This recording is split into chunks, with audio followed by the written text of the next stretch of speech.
नमो राघवाय। जय श्री सीताराम। आप सभी को बहुत बहुत बधाई और शुभकामनाएं। देखिए, कहा गया है कि मानव मात्र जो है जीवन 84 लाख योनियों में भटकते भटकते एक बार मिलता है, और उसको भी मनुष्य जो है इतने अनमोल समय को भी ऐसे ही गंवा देता है, उसको पता ही नहीं चलता है कि कब क्या हो गया और कब समय मृत्यु का आ गया और चले गए। क्या कर पाए? कुछ नहीं कर पाए। तो यहाँ धन का बल नहीं मानना चाहिए कि धन हमारे पास बहुत है तो हम सब कुछ कर लेंगे। यश, वैभव, इसका भी जो है मान बहुत नहीं रखना चाहिए कि हमारे पास है तो हम बहुत कुछ कर लेंगे। अगर बहुत कुछ कर लेना है मानव जीवन के कल्याण हेतु, अपने कल्याण हेतु अगर बहुत कुछ कर लेना अगर आप समझते हैं, तो जानते हैं क्या है, आप अपने को निर्बल मान करके ईश्वर के शरणागति में सदा सदैव लगे रहें। अगर आप निर्बल मान करके ईश्वर के शरणागति में हैं, तब आप समझ लीजिए आपका जीवन जो है कल्याण है, आपके जीवन का कल्याण है और आपका जीवन सार्थक है, मानव धर्म सार्थक है। क्यों? क्योंकि जो अपने को बलि मानते हैं, किसी भी प्रकार का बल समझें, धन का बल माने, वैभव का बल माने, सुख संपदा का बल माने, विवेक का बल माने और ज्ञान का बल माने, तो इसमें अगर ईश्वर जो है परमात्मा, परमपिता परमेश्वर, जिनके शरणागत हम रह करके इस जीवन को प्राप्त किए हैं, पता नहीं कितने जन्मों का पुण्य जो है उदय हुआ तो हमें मानव जीवन प्राप्त हुआ, और इस जीवन को प्राप्त करने के बाद हम उस ईश्वर को भूल गए, उनके शरणागति को भूल गए, तो हमारा कल्याण नहीं होने वाला है। हम जो है, शरीर तो मिल गया है, लेकिन शरीर से सत्कर्म कैसे हो रहा है, शरीर से धर्म कैसे हो रहा है, मानव धर्म का क्या नियम है?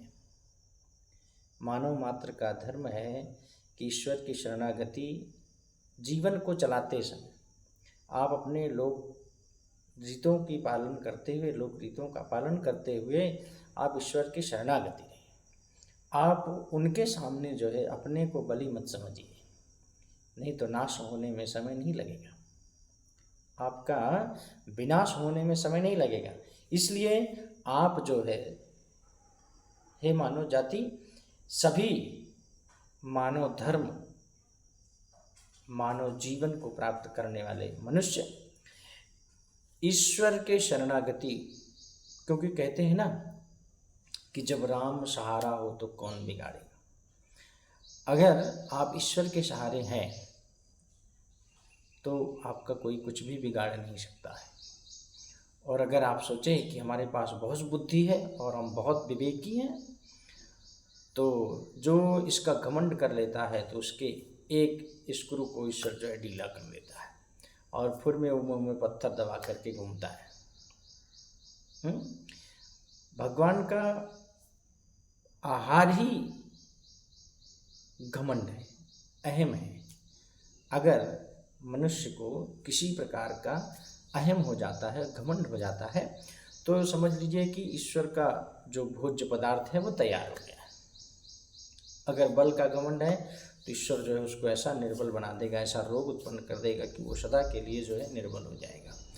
किसी को अपने ज्ञान का बहुत घमंड हो जाए और उसका दुरुपयोग करने लग जाए, तो उसको कहते हैं कि उसका जो है बुद्धि विवेक सब नष्ट कर देते हैं ईश्वर। और किसी को अपने ऐश्वर्य का, अपने सुख संपदा का जो है अहम हो जाए, घमंड हो जाए, तो उसका जो है भगवान उसको सड़क पर ला देते हैं। ये प्रत्यक्षदर्शी है, एक जगह का नहीं है, कई जगह पर देखने को मिला है। हम अपने प्रत्यक्ष इन आँखों से, चक्षुओं से देखने को प्राप्त करते हैं, लेकिन फिर भी हम नहीं समझ पाते। तो हमें समझने की आवश्यकता है और देख करके हमें ईश्वर के सामने जाकर के शरणागत होकर के, निर्बल होकर के उनसे प्रार्थना करना चाहिए, निर्बल होकर के कि हे प्रभु, हम आपके सामने निर्बल हैं, आप हमें जो है बल प्रदान करिए, आपका साथ, आपका आशीर्वाद, आपकी संगत हमें सदा सर्वदा प्राप्त होती रहे। हम ऐसा उनके शरणागत जाकर के उनके शरण में रहें, तब तो मानव जीवन का कल्याण है। और आने वाला जीवन जो है आपका जो भी प्राप्त होगा वो थोड़ा सा सुखमय और आनंदमय बीतेगा। लेकिन कहते हैं कि मनुष्य योनि एक बार प्राप्त होती है और इस मनुष्य योनि में ही आनंद प्राप्त करने का समय मिलता है, सौभाग्य मिलता है। अगर हम इसको ही गंवा दें तो फिर क्या अर्थ है। तो आप सब मानव धर्म प्राप्त किए हैं, मानव जीवन प्राप्त किए हैं, तो निर्बल मान करके अपने को ईश्वर के शरणागति में रहें।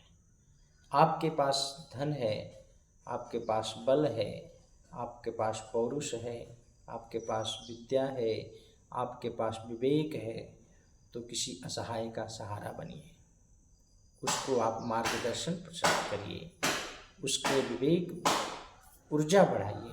उसके पास जो नहीं है उसको वो प्रदान करिए, जिसके पास जो कुछ नहीं है, जिसका अभाव है उसको वो प्रदान करिए, अगर आपके पास ऐसा अथाह व्यवस्था है तो।